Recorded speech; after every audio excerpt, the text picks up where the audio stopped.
Why?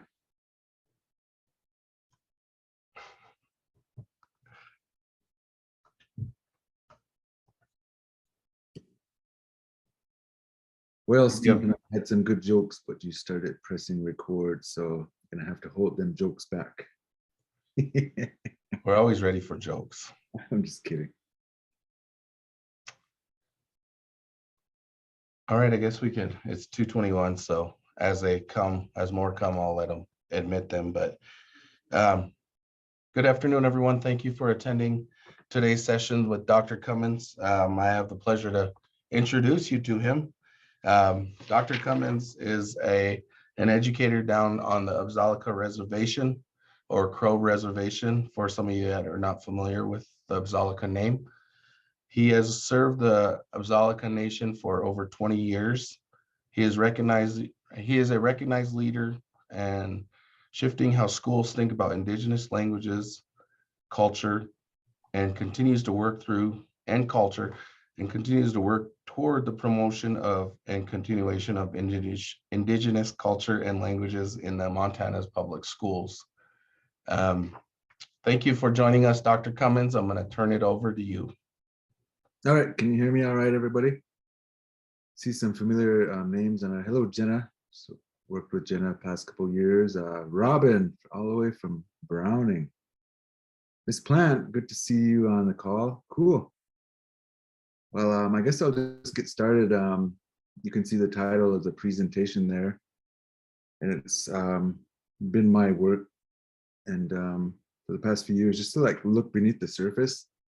And this presentation, as you can read there, is this exploring culturally relevant practices, trauma-informed practices, and language revitalization efforts to better serve Indigenous kids. So my real name is Awaachiáookaate, and also Bilachbach Dashdesh. Those are my Crow names. I have two names, first from my grandmother and second from my adopted parents. So I'm a member of the Apsáalooke tribe. I've been in a Crow agency for about 9 years now, and before that I was a Moyala for 5, and the other side of my reservation. So, and I've been working across with different school leaders around the state for a while, and because I just like what I'm doing, I like people, so it's been a good journey. I think if you have a question as we go ahead and put it in there. Maybe Stephen can let me know if there's a question. Let's see. So my presentation is just from my observations and my experience. And I like to tell stories and give examples. Sometimes I talk in a circular pattern. So I have to apologize upfront if you really like graphs and charts, which to me are really dull and boring. So sorry, I apologize upfront. I'm not into charts and graphs and stuff like that, but you've probably already seen some people do land acknowledgements in your presentations already, but this is pretty cool. Those of you who know me know I like to trail run. And a lot of the trail runs in our area recently are really, it's pretty cool because they're actually acknowledging the land that their races are held on. So if you see on the right here, Crazy Mountains held on Apsáalooke land. And right here, the Devil's Backbone, that was a 50-mile race, and I circled in red there. They do like a land acknowledgement. Then over here on the right, this is a really neat company out of Wyoming, and they also acknowledge the traditional lands they're on. And so I put that there in place of my land acknowledgement as a challenge to you as educators. Because if there's this community of people who enjoy the outdoors, who can acknowledge the history of their place and land, how much more should our educational facilities, right? Does your school acknowledge the land that it's sitting on? Does it acknowledge the traditional and Indigenous lands in the place it's at? I find a lot of times they don't. It's really funny, and it's like painfully ironic and strange that a lot of schools that serve Native American students refuse to acknowledge their space or the place they're on. And then even culturally, It's like some schools are maybe at the border of the reservation. Maybe it's a dominant populated school of Native students, but the culture in the school is not the Native students' culture. So it's just food for thought. And then I'll get started on my presentation if that's all right with everyone. I like to say, and others have said before me, that education is our new buffalo. You know, education provides shelter, provision, tools, sustenance. So what the buffalo used to be to a lot of our tribal nations, now education should be that. And there's a misnomer or a misunderstanding, and a lot of educators think we didn't have systems of education before what we know as schools now. But the truth is we had really highly sophisticated educational systems in this area before the first settler came. And there happened, a lot of them relationally.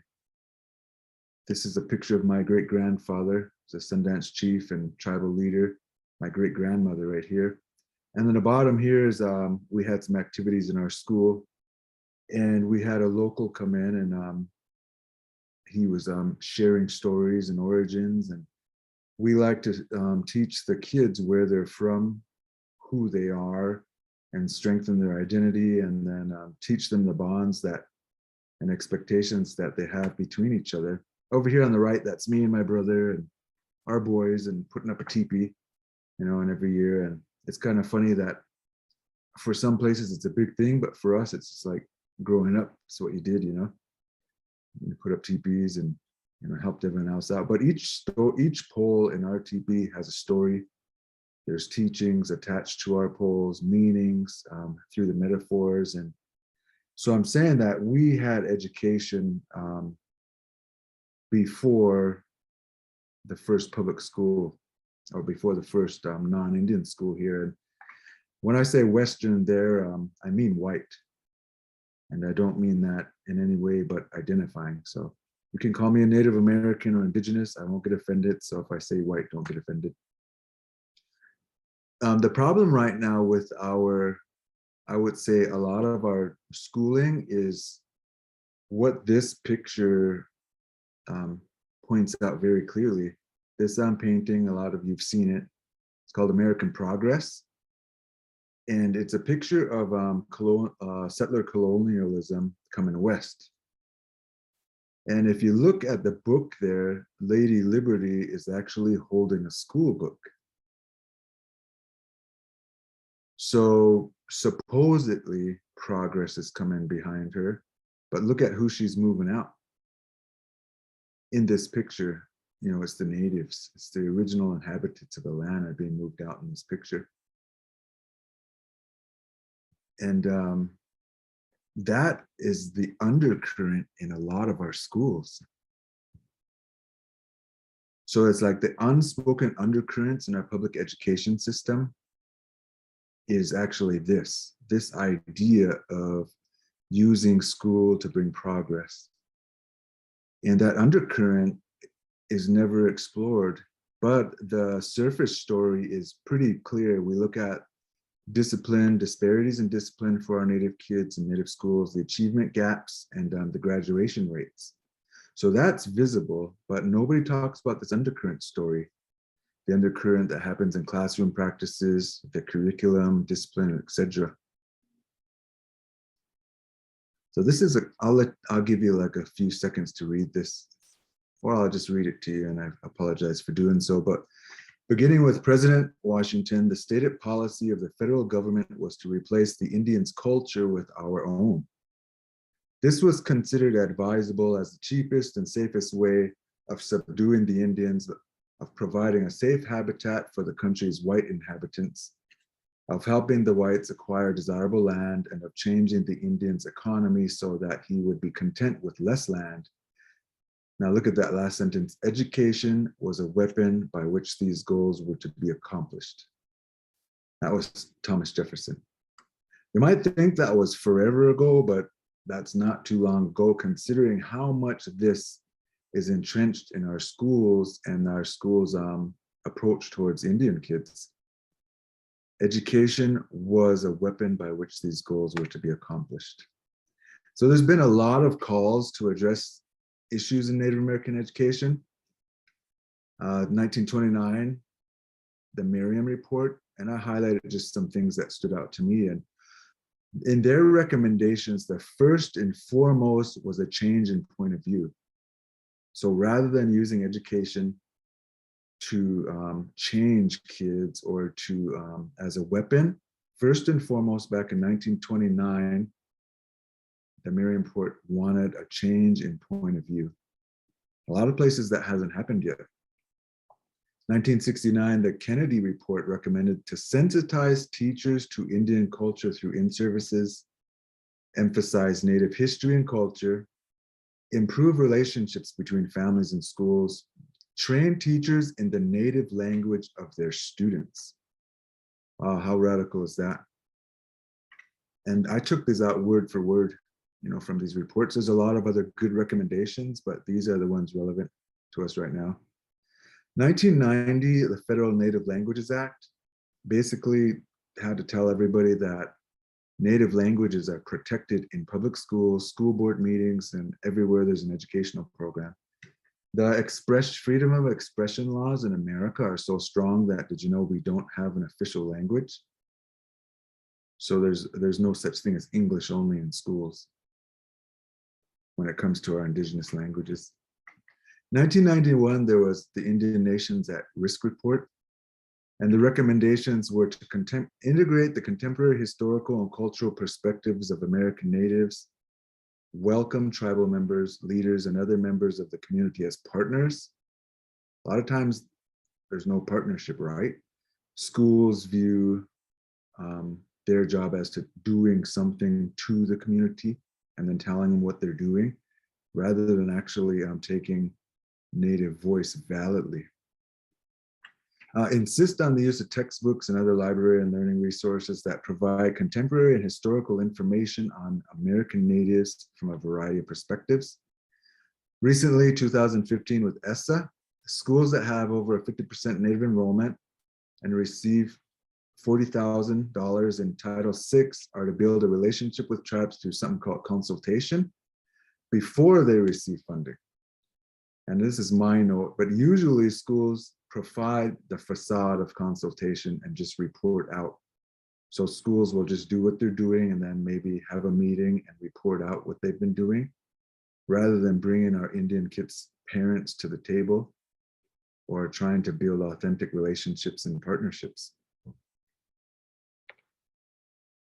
Most recently this month, hopefully you've seen this. Anybody see this? So a couple days ago, this was released. The Federal Indian Boarding School Initiative released, beginning of this week or so. Some findings in this report were that the United States had 408 boarding schools. And on top of that 408, there was 1,000 more other facilities found, very similar to boarding schools. And there was some very serious short-term and long-term consequences. And the government actually used schools to systematically and dispossess Indigenous peoples, like what George Washington said, right? So the recommendations from this report were to advance Native language revitalization. That was one that stood out to me. And to seek funding for expanding such programs, support immersion schools and community organizations doing this. And look at this last part, reinforce and strengthen Indigenous student identity. So that was really encouraging to me, because in my school, every morning, our staff got together and created some things, but every morning we have our students do announcements, and we say who we are. We say we're strong, we're smart, we're healthy. And then we say it in our language. So the whole school has these morning affirmations in our language, and that we're proud to be Apsáalooke, because that's who we were born to be. So this is scary, and then I'll get on to some other stuff. Okay, I don't mean to be too serious and too heavy, but That's the finding of that report, was that the federal Indian boarding school system deployed systematic, militarized, and identity-altering methodologies to attempt to assimilate. Isn't that scary? Identity alteration methodologies. That's what happened to a lot of our communities. It's kind of scary. And then the fact that sometimes that still happens. And I say it still happens because remember that picture and I talked about the undercurrent of school? It still happens through a lot of tacit assumptions. And tacit assumptions are unspoken assumptions, are beliefs that are never verbalized. And a good metaphor to explain what tacit assumptions are, because there's a lot in our school systems, is this story about a young couple who got married. And then one of them was going to cook some pot roast or whatever that is and cut the sides off the roast. And one partner said to the other, "Why'd you cut the sides off the roast?" And he said, "Well, that's how you're supposed to cook it." I said, "Well, that's not how we cook it." It's like, "Well, really? That's how we're supposed to cook it?" And then the wife says, "Well, why do you cook it like that?" And he said, "Well, that's how my dad cooked it." So then the husband starts thinking, "I wonder why we cook it like that." So he asks his dad, "Why do we cut the sides off our pot roast when we cook it?" And he says, "Well, ask your grandpa. That's how I learned. I learned to cook from him." So goes to grandpa and he asks grandpa, why do you cut the sides of your pot roast off when you cook it? And he said, "Well, when me and your grandma first got together, we first got married, we had a tiny oven and it wouldn't fit, so we cut the sides off." And so that's a good metaphor of tacit assumptions. What it means is we do things without actually thinking about what we're doing. And a lot of times in schools, we do that. We think that schools are culturally neutral places when they're not. And schools are a lot of times based upon cultures that do not belong to many of our students. Some assumptions that are in our schools are the assumption of us and we. Although our dollar bill and our money system says what? Out of many, one. I don't know how to say that in Latin or whatever. But our schools pretend we're the same. Our schools are created to assimilate. And I bring this part up because I remember as a little kid when our teacher said, "All right, back when we fought the British," and I kind of thought, we didn't fight the British. And that really stuck in my mind, that the assumption of us and we, it's really tacit in our school systems. And I always think if my teacher would have said, when the American settlers or the first colonialists fought with the British, that wouldn't have been an impediment, but always saying we and us rather than acknowledging student identity and who they are. All right. Another thing that I think these tacit assumptions show up a lot in how we talk. And a lot of times we, even as Native educators, might repeat them without thinking, telling the kids, "You know what, you're going to need this education when you move into the real world." And it's like, what real world? The world we're in right now, wherever you're sitting right now, is real. And a lot of times they maybe think that the white world is the real world. I've heard a lot of talk like this. When you go into the real world, and it's like, as a student, the world is real, even though you're a student or a kid, that doesn't mean your world is fake. So I think we should be clear in our language. When you become an adult, you're going to have to be responsible instead of that. And with regards to culture, a good example is I remember one time one of my employees saying to a kid, "Is who's your mom?" And then the kid said, "So and so is my mom." I said, "Well, is that your real mom?" And so, like in the Apsáalooke worldview, we have mothers and fathers, but the teacher was clearly coming from a different point of view, where the teacher wanted to say auntie or uncle. So, one is not more valid than the other. We actually do have, different definitions of family, different worldviews, I guess, of that part, different family structures. So I remember one time when I went to fifth grade, I kind of started a couple of days late in fifth grade. And then one of my sister cousins, she said, Mr. So-and-so, this is my brother. I said, that your real brother? And I always remember feeling kind of confused, like, wonder what a fake brother is. So I think we need to be careful with how we talk, because sometimes we unknowingly impose non-Indian beliefs upon Native kids with our words there. I hope those are small examples. We do that a lot more, such as school systems value Eurocentric holidays over Indigenous holidays. In my community right now, we're having the hand game tournaments the past 2 weeks, but the school systems didn't create the schedule around that. And the hand games have actually been around longer than most institutions on this continent, yet the school systems do not respect those cultural holidays. But we respect the Eurocentric holidays such as Christmas and Easter with winter break and spring break.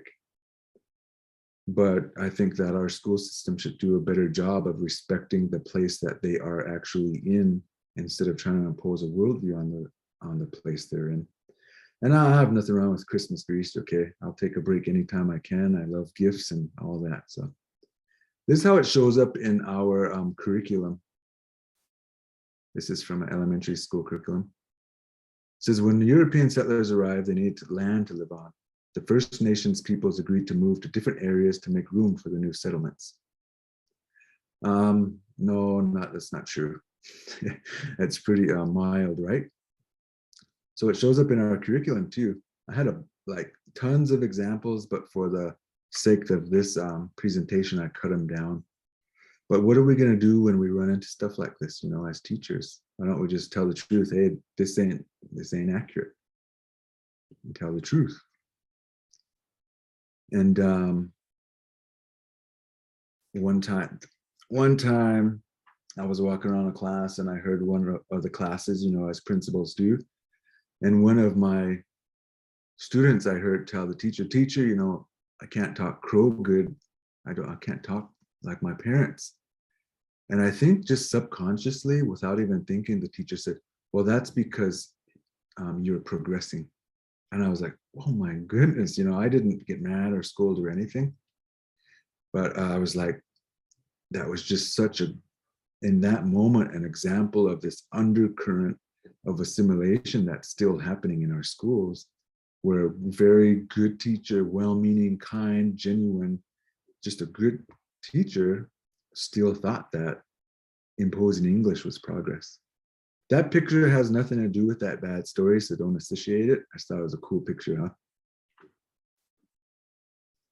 And someone might say, well, kids are too young to hear about this stuff, And one time, a few years ago, I was at a conference in New York, and there was some scholars who came down from Canada, and they were talking about the Truth and Reconciliation Act, and how in Canada, all the grade levels had to learn about the horrors of the residential schools.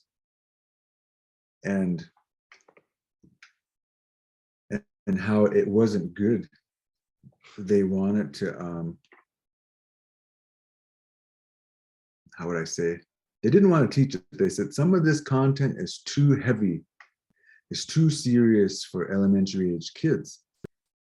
And then I asked the group of scholars from Canada, said it's too serious for your elementary kids, but you can actually do that to Indian kids. And so that they had never thought about it from that point of view.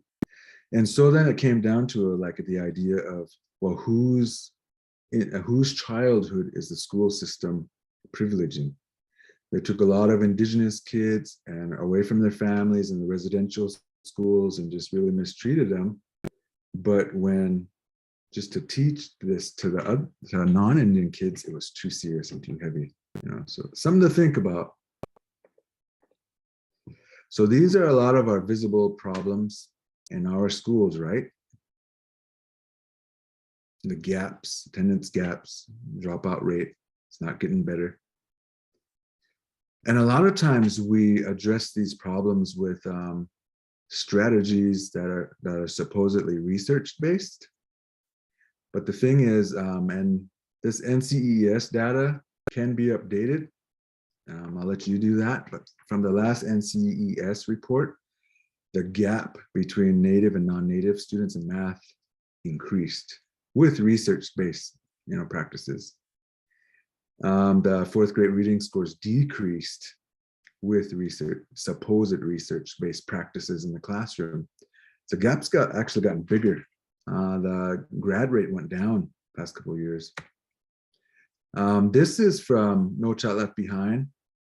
And this still influences how a lot of our professional development is done, even though it's not in effect anymore. But back then, the National Reading Panel had an extensive review of research and published how people learn. But in all these studies, not one study focused on motivation or Indigenous students. Not one piece of paper said any of these research strategies would help in our Indian communities.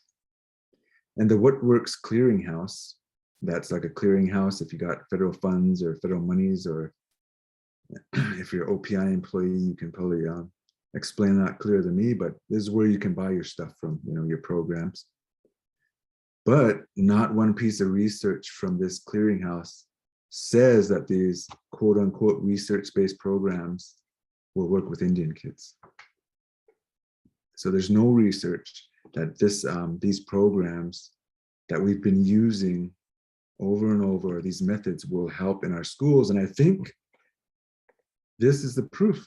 It hasn't gotten better. It hasn't gotten better. It's actually gotten worse. Our scores were actually higher before all these supposed research-based approaches and programs. Now our scores have gone down since then, the past couple of decades. And this is something, and all these practices are good. I'm not bad-mouthing them, okay? I don't know who made this. I took out names, so don't be offended. But I'm saying all of this stuff is good if you're working with a community that isn't suffering from the effects of a lot of our communities, such as historical trauma, or our communities that have gone through some of the craziness that I mentioned before from the government. So all this stuff is good, but this stuff alone hasn't cut it. It hasn't helped. And I like this quote by Vine Deloria. It's the thing that has always been missing from Indian education and is still missing today is Indians. And the state and the public schools actually need to listen. We know what's good for our kids. We shouldn't continue to allow this undercurrent of what happened in the past to happen now. And Sandy Grandy, a great scholar, said in the history of Indian education, she wrote that education has continually been used to reinvent Native American people and the likeness of white people. And anyone coming into a Native school has to acknowledge this history to move forward. I'm not saying all this to make anybody feel bad. You didn't do it. I didn't do it. But we need to acknowledge this is the reason why we have these gaps. A lot of our communities have survived genocide attempts. And then it's kind of funny, and I said this last week in a meeting, but it's like saying, oh gosh, these Native peoples have survived, they're still here. And then at the same time saying, hey, why are your math scores low? It's like, well, the horrific things that happen to our Native communities are why there's gaps. So focusing on these visible aspects of the issue is proven to be ineffective. Schools need to start acknowledging root causes. These are some of the root causes: cultural irrelevance, assimilative practices, punitive discipline, damaging school experiences, poverty, and a lot of times government-created poverty. Did you know that there's federal policies right now to keep Indian reservations poor? Just Google it. Indian reservation poverty, federal policies, Forbes magazine. That'll show you 2 articles from Forbes. And there is racism. And then down there, the historical stuff: boarding schools, attempted genocide, land displacement, broken treaties. So this is caused a lot of our disparities in achievement. But a lot of times our methods don't want to acknowledge it, but we need to. We don't need to blame. We don't need to guilt anybody. And yeah, there's going to be anger. Some anger is, it's called for, right? But we need to move and do something about it instead of having a really calloused approach and saying get over it. That's not going to build any bridges. We're actually going to help we need to acknowledge this happened. One way, if you're interested, is to look at this report, the Disparate Discipline Report. And this was put out by the ACLU. For us in our school, we looked at this and we didn't like the data, so we changed our whole discipline approach. And instead, we tried to train a lot of our staff in trauma-informed approaches and how we as adults could do better with students instead of having a my way or the highway attitude that a lot of schools have.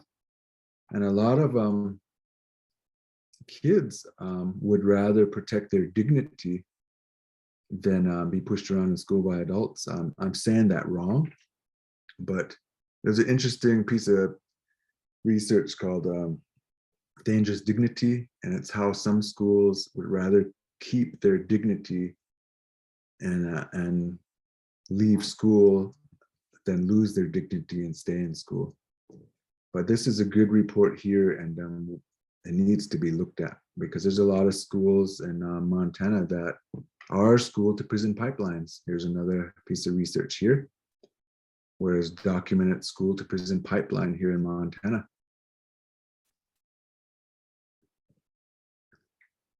So like I was saying, these are some of the problems under the surface.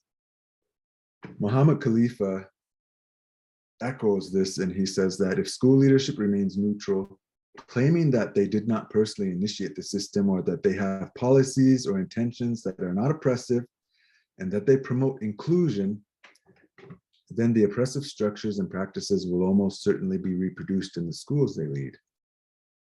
Thus, school leaders will not only be complicit in continuing oppressive practices, but will be active reproducers of such practices.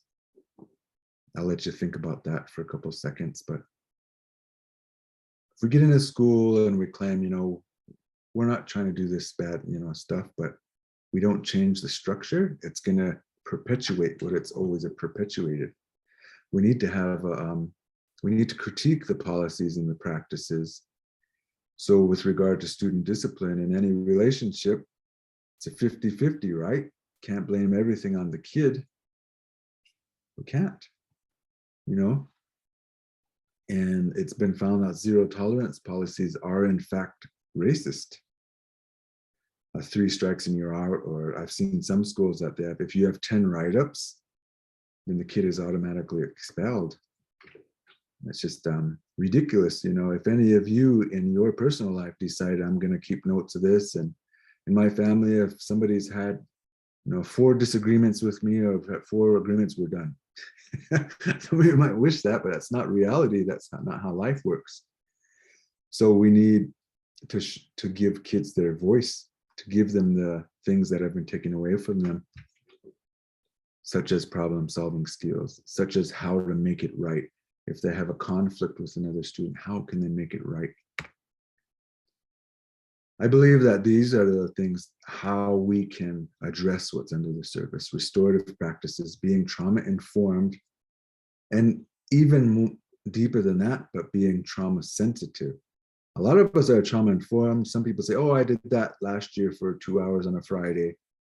That doesn't mean you've changed your approach, but being trauma-informed. And we need cultural relevance for our kiddos. We need to teach tribal government alongside US government. We need to teach our tribal history alongside US history. And we need language revitalization. I showed you all them reports in the beginning. They all recommended language revitalization, utilizing the culture of the community. It's time for us to start doing that. I like Dr. Rilbert's quote here. He says, adoption of the horse made life better, In the same way, we will use this Western education to make our communities better. It's time for us to listen to Native voice and take it seriously, include our parents and our communities in education decisions. There's a really interesting theory, a real theory. I know everyone likes to say theory on the internet, but this is a real theory, okay, backed up by evidence, but it's called safety zone theory. And safety zone theory comes into play with schools that serve Native kids. And the theory says that there's these safety zones, but safety zones in these schools are not good, they're bad. And it's when a non-Native power structure draws a boundary and says what's safe in their school with regards to Native culture. And usually everybody's okay with dancing and singing and art. But what the power structure rarely wants is Native voice to dictate curriculum, budget, and those types of systematic changes that affect children's lives and affect the whole community itself. So we need to be aware of this and actually let Indian voice to affect curriculum, to affect budget, and actually give a relevant education. Teach Native kids the difference between fee land and trust land. Give them a financial education that will help them to be successful, instead of teaching our Native kids as if they're living off the reservation or somewhere else. So I started out saying that, education is our new buffalo, and I believe it is, but I don't think it's cute and fuzzy like this. I actually think it's powerful. And if we're not careful, it could harm. Instead of allowing education to harm, we need to harness the strength of it so it can provide provision, help, shelter, anything like that. There's a good model of what I just talked about in a work I was very happy to be a part of recently called the School Wellness Wheel. That's the model